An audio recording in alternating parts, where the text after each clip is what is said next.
వ్యక్తి నరేంద్ర మోడీ గారు, దేశాన్ని అభివృద్ధి చేసే వ్యక్తి నరేంద్ర మోడీ గారు, ఈ దేశంలో పేద ప్రజలకు అండగా ఉండే వ్యక్తి నరేంద్ర మోడీ గారు, తెలంగాణ రాష్ట్రానికి అనేక నిధులు ఇచ్చిన వ్యక్తి నరేంద్ర మోడీ గారు అని చెప్పి ఒక నమ్మకం విశ్వాసంతో ఇక్కడ ప్రజలందరూ కూడా తప్పకుండా నరేంద్ర మోడీ గారు మూడోసారి ప్రధానమంత్రి కావాలని చెప్పి ఒక ఆలోచనతో రోజు స్వాగతం పలకడం చాలా సంతోషం. ఇదే వాతావరణం దేశవ్యాప్తంగా ఉంది. 2 విడతలు ఎన్నికల పోలింగ్ అయిన తర్వాత ఉన్న సర్వేలన్నీ కూడా పూర్తిగా మోడీ గారికి అనుకూలంగా, భారతీయ జనతా పార్టీకి అనుకూలంగా, ఎన్డీఏకి అనుకూలంగా ఉన్నది. 370 స్థానాలకు పైగా సీట్లను సాధించి ఇలా భారతీయ జనతా పార్టీ తిరిగి ప్రభుత్వాన్ని ఏర్పాటు చేస్తుందన్నది ఈ పోలింగ్ సర్వేలను చూస్తే ఏర్పడతా ఉన్నది. కరీంనగర్ సంబంధించి కూడా భారతీయ జనతా పార్టీ గతంలో అభ్యర్థిగా పోటీ చేసిన నన్ను దాదాపు 98,000 మెజార్టీతోని ఈ కరీంనగర్ ప్రజలు గెలిపించిన తర్వాత 2 సంవత్సరాలు కోవిడ్తో ఇబ్బంది పడ్డారు. దాని తర్వాత కరీంనగర్ అభివృద్ధి కోసం కేవలం 3 సంవత్సరాల్లో 12,000 కోట్ల రూపాయలకు పైగా నిధులు తీసుకొచ్చి రహదారుల విషయంలో కానీ, ఇక్కడ కొన్ని బర్నింగ్ ఇష్యూస్ కానీ అన్నిటి విషయంలో కూడా ఇవాళ సమస్యకు పరిష్కారం చూపేటువంటి ప్రభుత్వం భారతీయ జనతా పార్టీ ప్రభుత్వం. స్వయంగా నరేంద్ర మోడీ గారి స్వహస్తాలతోని జాతీయ రహదారులను ప్రారంభించడం జరిగింది. గతంలో బీఆర్ఎస్ పార్టీ ప్రభుత్వం ఇంకా అభివృద్ధి చేసే అవకాశం ఉన్నప్పుడు కూడా పట్టించుకోకపోవడం, సహకరించకపోవడం, పేరు ప్రఖ్యాతుల కోసం బీఆర్ఎస్ పార్టీ ప్రయత్నం చేయడం,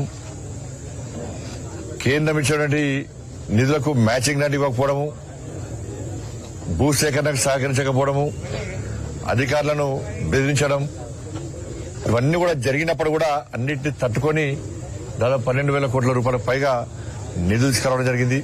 ఇలా సీఆర్ఎఫ్ నిధులు కానీ, గ్రామీణ సడక్ యోజన కానీ అనేక నిధులను తీసుకున్నటువంటి పార్టీ భారతీయ జనతా పార్టీ.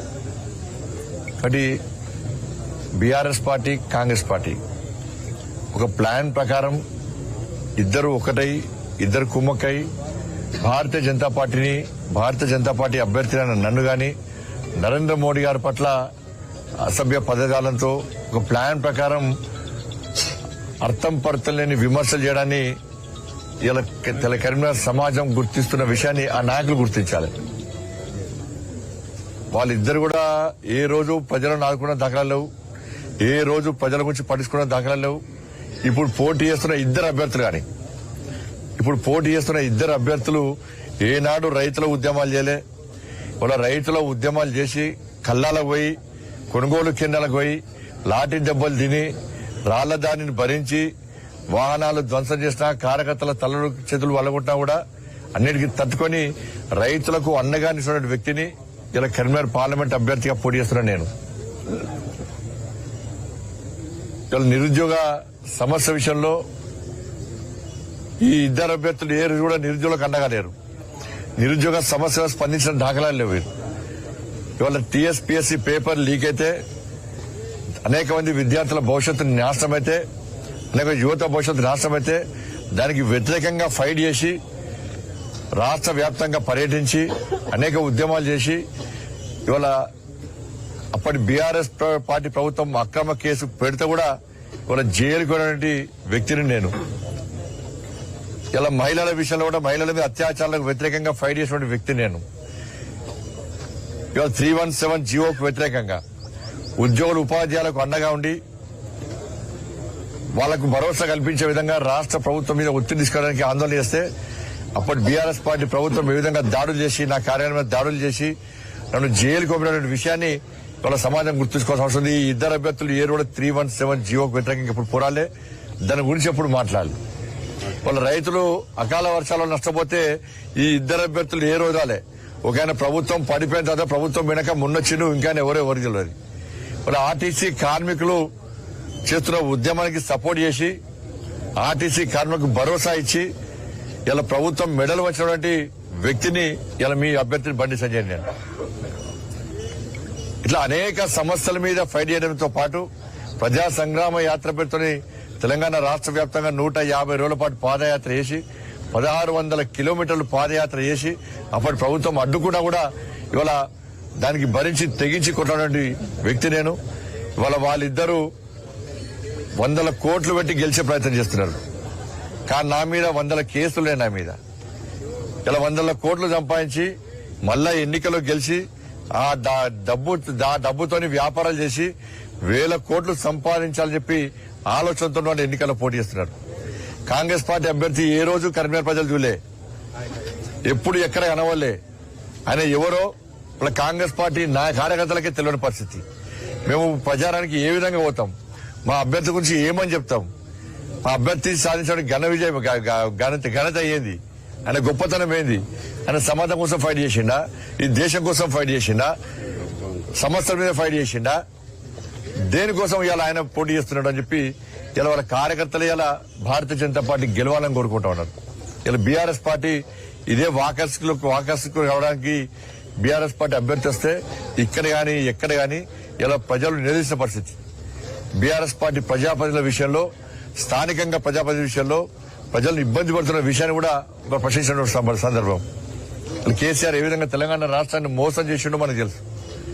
ఏ విధంగా ఇచ్చిన హామీలు నెరవేర్చకుండా ఇబ్బంది పెట్టడం తెలుసు.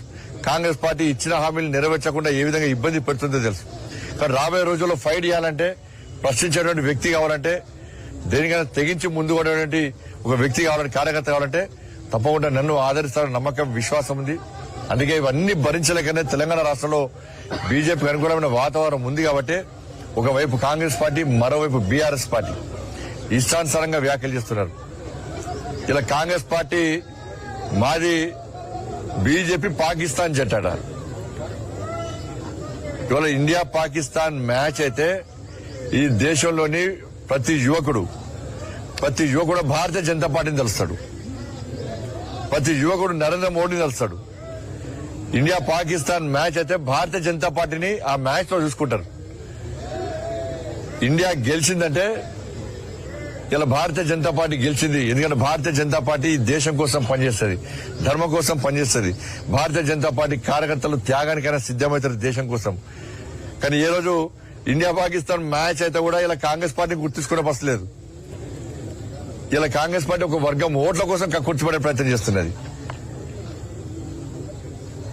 ఇలా ఒక నాయకుడు ఒక వర్గానికి అనుకూలంగా వ్యవహరిస్తే, మాట్లాడితే ఇంకో నాయకుడు దాని నుంచి ప్రజల దృష్టి మళ్లించడానికి భారతీయ జనతా పార్టీని పాకిస్తాన్ జట్టుగా పోల్చే ప్రయత్నం చేస్తున్నారు.